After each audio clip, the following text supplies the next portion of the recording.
Cambridge Ielts 5 by University of Cambridge ESOL Examinations. Published by Cambridge University Press. This recording is copyright. CD 2. Test 3. You will hear a number of different recordings and you'll have to answer questions on what you hear. There will be time for you to read the instructions and questions, and you'll have a chance to check your work. All the recordings will be played once only. The test is in 4 sections. At the end of the test, you will be given 10 minutes to transfer your answers to an answer sheet. Now turn to Section 1. Section 1. You will hear a conversation between a customer and a salesman at a car showroom. First, you have some time to look at questions 1 to 4.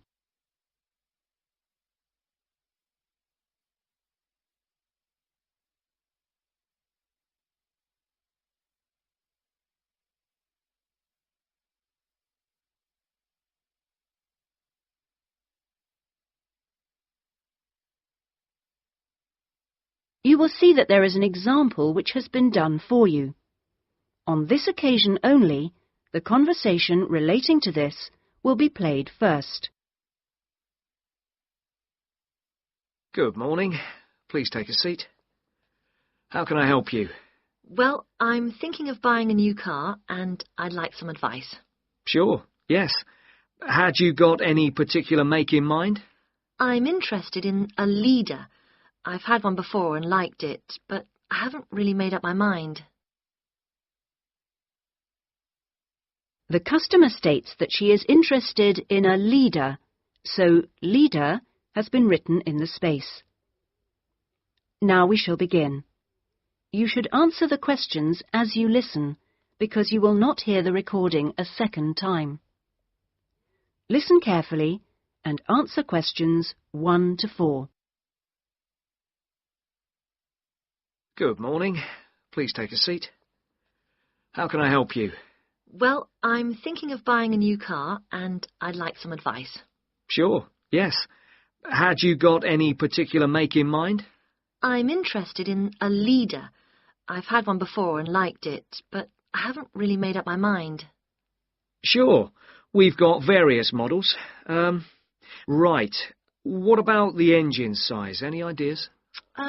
The one I've got at the moment's a 1.2-litre engine, but I find it a bit slow on long journeys. I'd like a bit more power this time. A 1.4 should do. I don't think I need a 1.6 or anything. Right. Well, I think the model you're looking at is the Max. Here's a picture. Oh, yes. Have you got one in? Yes, I'll take you to have a look at it in a minute. I'll just get a few more details. Is there anything else to do with the engine? What kind of gear change do you want? I presume you want a manual. I'd want automatic. I've never driven a car with manual gears. Right. Well now, here's the colour chart for the Max. Have you given that any thought? This blue's very popular at the moment. Yes, it is nice. I like blue. What's it called? Royal? Yes. But actually, I think I prefer this lighter shade here. Sky. Yes, that's popular too. I think I'll go for that. You might have to wait a week or so for that colour, but I assume that'll be okay. Oh, yes, fine. Well, we can go outside and you can have a good look at one, and perhaps take it out. But first, can I just ask you about finance? The cash price is going to be somewhere in the region of 7,500. How would you like to pay? Are you in a position to pay cash, or would you need credit? I'd like credit, provided the terms are reasonable. Well, you can discuss that with my colleague in a moment. We have various arrangements. Would you be interested in us taking your present car as part exchange? Yes. OK, fine. So I'll just need some details from you and then we can do a valuation. Is that OK? Fine, yes. Before you hear the rest of the conversation, you have some time to look at questions 5 to 10.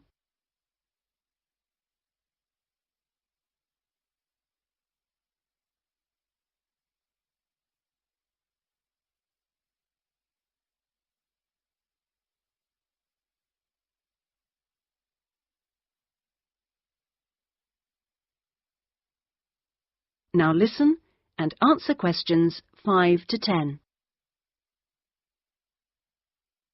Could I have your full name? Wendy Harries. That's Harries. And is that Mrs., Miss, Ms? It's Doctor, actually. Oh, right. And your address? 20 Green Banks. Is that green spelled as in the colour? Yes, that's right. OK. Alton. Is that Olton? Not quite. It begins with an A, not an O. Oh, yes, that's in Hampshire, isn't it? That's right. And do you know your postcode? Yes, it's GU89EW. Do you have a daytime phone number? Well, I work at the hospital, but it's a bit difficult to get hold of me. I can give you a number just for messages, and then I'll get back to you when I can. Is that okay? That's fine. It's 0798 257 643. Fine. And about the car you have now, what make is it? It's a Conti. Do you know the year or the model name? I think it's 1996, and it's called a Lion, like the animal. Then it must be 1994, because they brought out the Fox after that. Oh, right, yes. Mileage, roughly? I'm not sure. I know it's less than 70,000. OK. What colour is it? It's grey, metallic grey. Right. And one last thing. What sort of condition would you say it's in? I'd probably describe it as reasonable. Do you need to see it? It's parked outside. Not at the moment, no.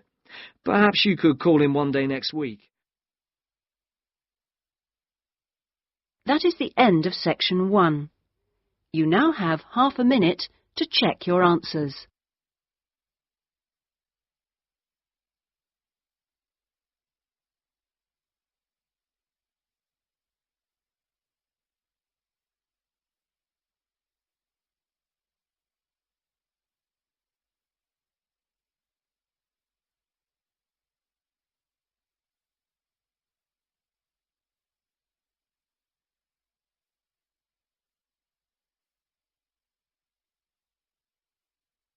Now turn to section 2.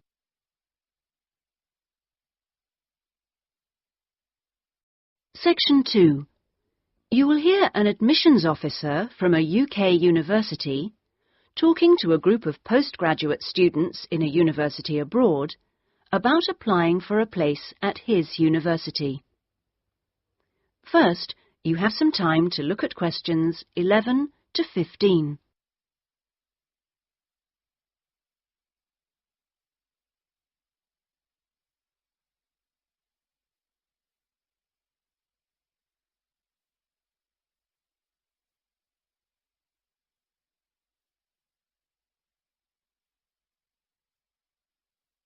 Now listen carefully and answer questions 11 to 15. As I said earlier, there is, I think, at Rexford an excellent combination of physical and geographical advantages, as well as having a rural setting and still being close to central London. Something that will certainly be of interest to you is that Rexford is just 35 minutes from London Airport. At Rexford, we have a strong research capability. We came 7th out of 101 universities in last year's research assessment, carried out by a government body, and did particularly well in your particular subjects, engineering and science. Actually, we got a top research grade of 5 for engineering, geography and computer sciences. One further point, and I know from talking to you individually that a number of you may be looking for some experience in industry after the course, is that all our science and engineering research departments have unusually close relationships with industry in the area. Anyway, that's enough sales talk from me. I'll just take a sip of this coffee that's just arrived, thank you, and then I'll say something about what actually happens when you apply. Right. Now, if you do decide to make an application, what you do is send it directly to me in my department. I will then immediately send confirmation and the application process begins. I'd like to say at this point that you shouldn't worry if this process doesn't work all that quickly. I mean, occasionally there are postal problems, but most often the hold-up is caused by references. The people you give as referees, shall we say, take their time to reply. Anyway, it's absolutely normal for this process to take 3 to 4 months. What I do in this period is keep in touch with you and reassure you that things are moving along. One of the ways we've devised to help you decide about applying, as well as later when you've been accepted, hopefully, is to put you in contact with, if possible, a student from your own country who is at present studying with us. What you can do is phone them up, we will of course liaise between you, and discuss your concerns with them. That way you can get an objective opinion of what you can expect if you come to live and study at Rexford. Not only the academic atmosphere, but important details like what the leisure facilities are like, and whether the English weather and food are really as awful as everybody says. No. If you decide you can face it, the contact can also help you just before you leave with tips on what to pack and that sort of thing. At the moment, I think we've got 2 second-year students and 1 postgraduate from this country. Before you hear the rest of the talk, you have some time to look at questions 16 to 20.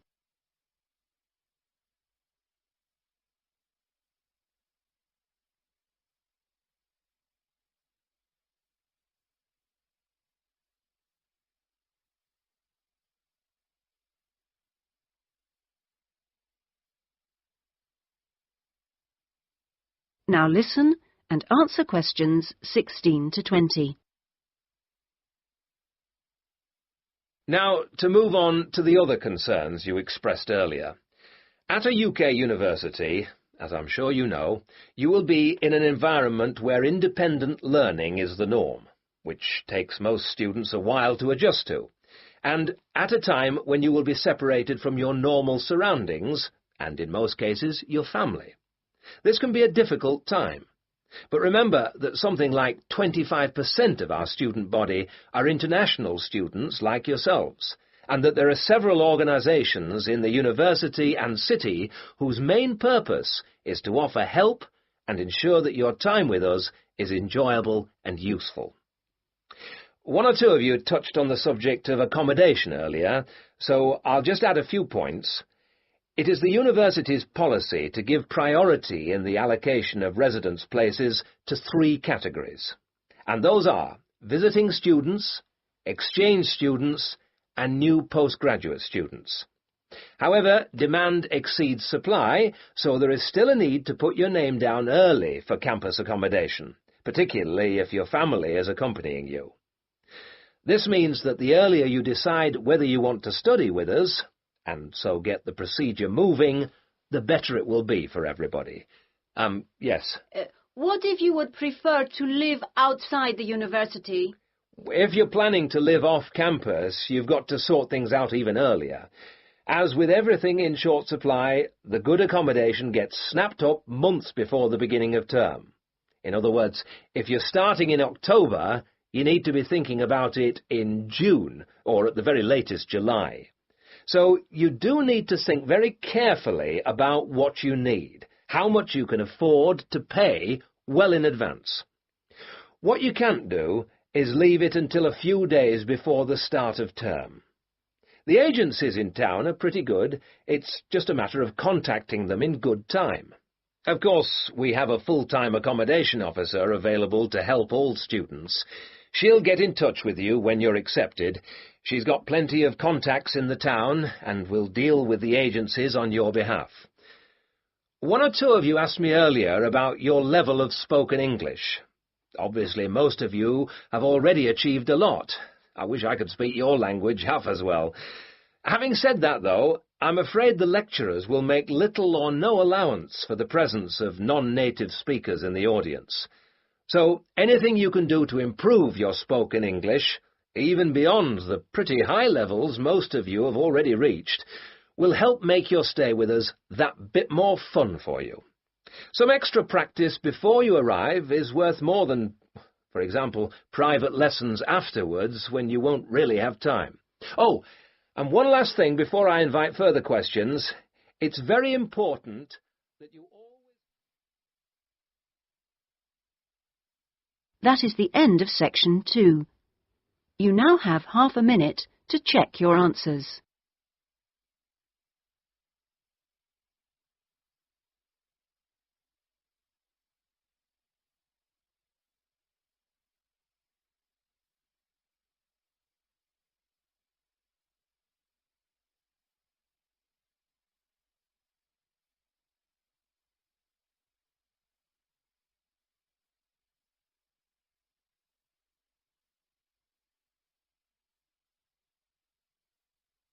Now turn to section 3.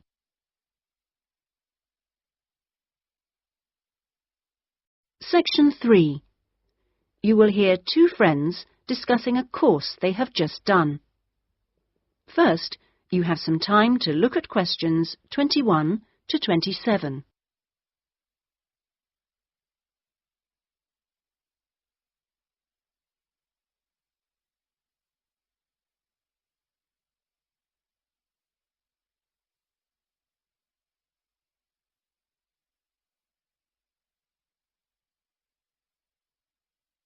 Now listen carefully and answer questions 21 to 27. Oh, Ben, I just remembered I never filled in that form for Nick. Ah. Did you do it? The course feedback form. Yes. If you want, we can do it together. I've got mine here. Is that okay? Yeah. Okay. Let's have a look then. What do we have to do? Let's fill in the top first. Let's see. Course code. It's communication in business. Okay. Communication in business. I do know that, but what's the code?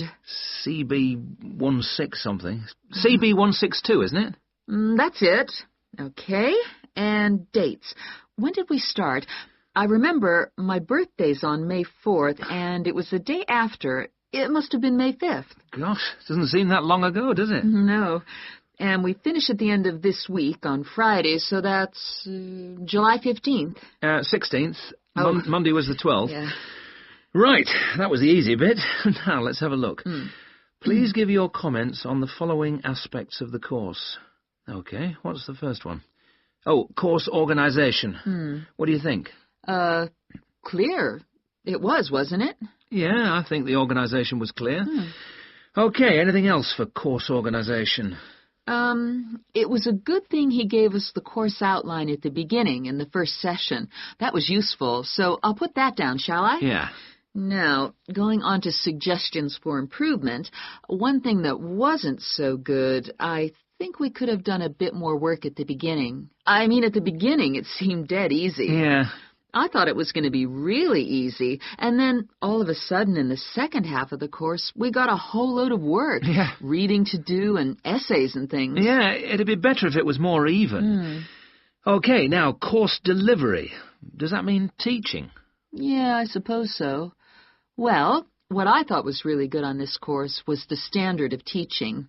Actually, I mean, some of the teachers were better than others, but the standard generally was fine. Much better than other courses I've been on. Yeah, I agree. Let's put that then. Okay. What about suggestions for improvement? I didn't think it was all that wonderful when we had great, long group discussion sessions that went on for hours and hours. Right. I don't mean we shouldn't have group discussions, just that they shouldn't go on too long. Before you hear the rest of the discussion, you have some time to look at questions 28 to 30.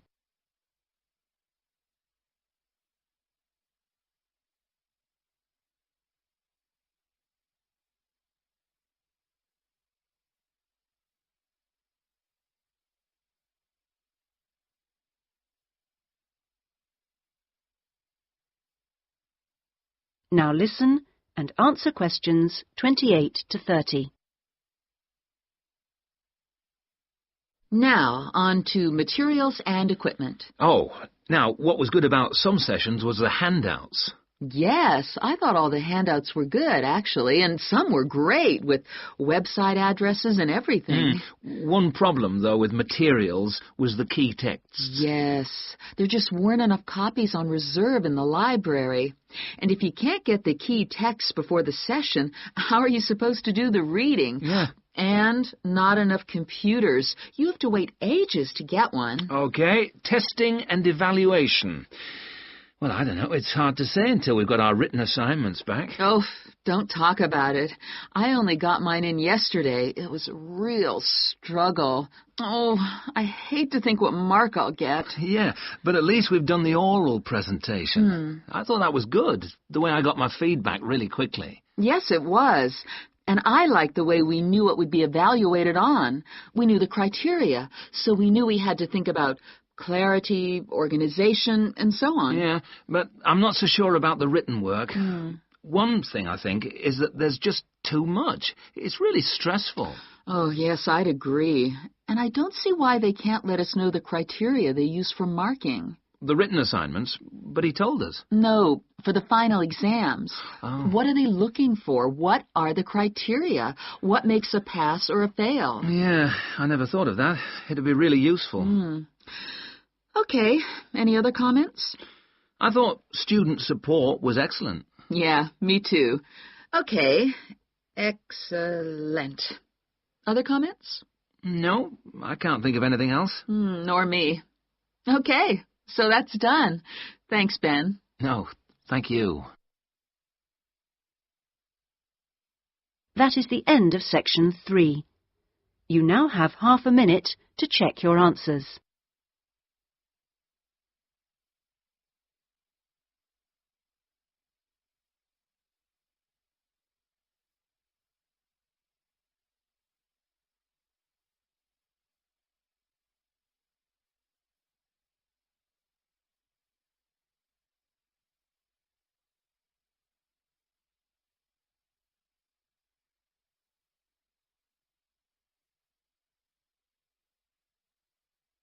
Now turn to section 4.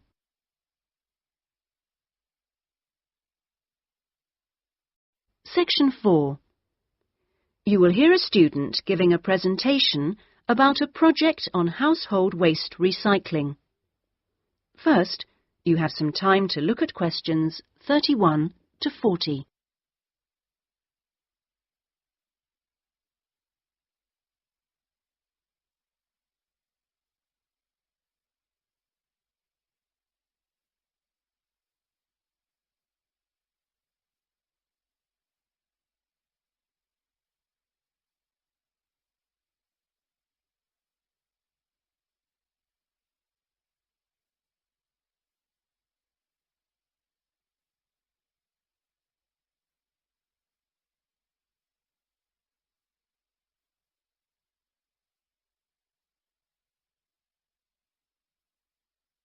Now listen carefully and answer questions 31 to 40.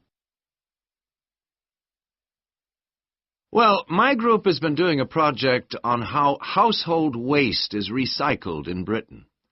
We were quite shocked to discover that only 9% of people here in the UK make an effort to recycle their household waste. This is a lower figure than in most other European countries, and needs to increase dramatically in the next few years if the government is going to meet its recycling targets. The agreed targets for the UK mean that by 2008 we must reduce our carbon dioxide emissions by 12.5% compared with 1990. And recycling can help to achieve that goal in two main ways. The production of recycled glass and paper uses much less energy than producing them from virgin materials, and also recycling reduces greenhouse gas emissions from landfill sites and incineration plants. As part of our project, we carried out a survey of people in the street, and the thing that came up over and over again is that people don't think it's easy enough to recycle their waste. One problem is that there aren't enough drop-off sites. That is, the places where the public are supposed to take their waste. We also discovered that waste that's collected from householders is taken to places called bring banks for sorting and baling into loads. One problem here is taking out everything that shouldn't have been placed in the recycling containers. People put all sorts of things into bottle banks, like plastic bags and even broken umbrellas. All this has to be removed by hand. Another difficulty is that toughened glass used for cooking doesn't fully melt at the temperature required for other glass, and so that also has to be picked out by hand. Glass is easy to recycle because it can be reused over and over again without becoming weaker. 2 million tons of glass is thrown away each year. That is 7 billion bottles and jars. But only 500,000 tons of that is collected and recycled.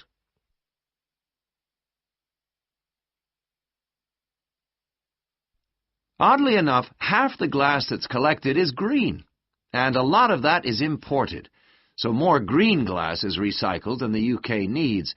As a result, new uses are being developed for recycled glass, particularly green glass. For example, in fiberglass manufacture and water filtration. A company called CLF Aggregates makes a product for roads, and 30% of the material is crushed glass. For recycling paper, Britain comes second in Europe with 40%, behind Germany's amazing 70%. When recycling started, there were quality problems, so it was difficult to use recycled paper in office printers, but these problems have now been solved. And Martin's, based in South London, produces a range of office stationery which is 100% recycled, costs the same as normal paper, and is of equally high quality. But this high quality comes at a cost in terms of the waste produced during the process. Over a third of the waste paper that comes in can't be used in the recycled paper, leaving the question of what to do with it. One firm, PaperSave, currently sells this to farmers as a soil conditioner, though this practice will soon be banned because of transport costs and the smell, and the company is looking into the possibility of alternative uses.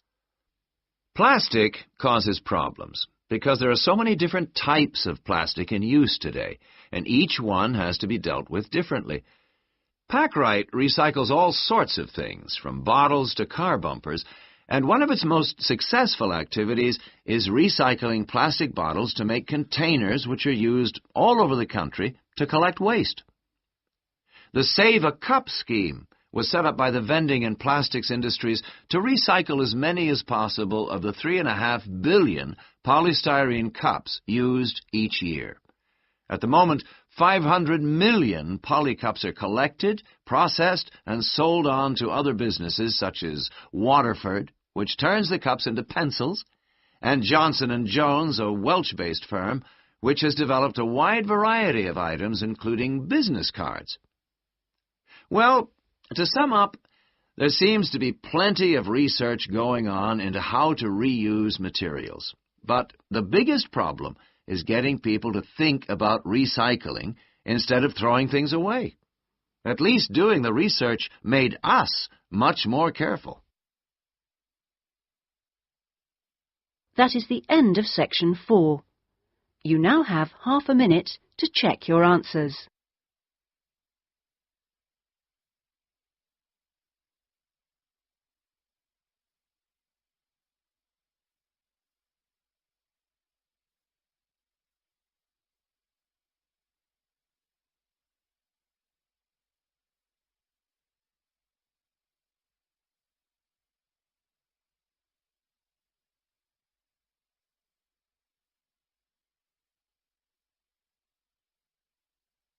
That is the end of the listening test.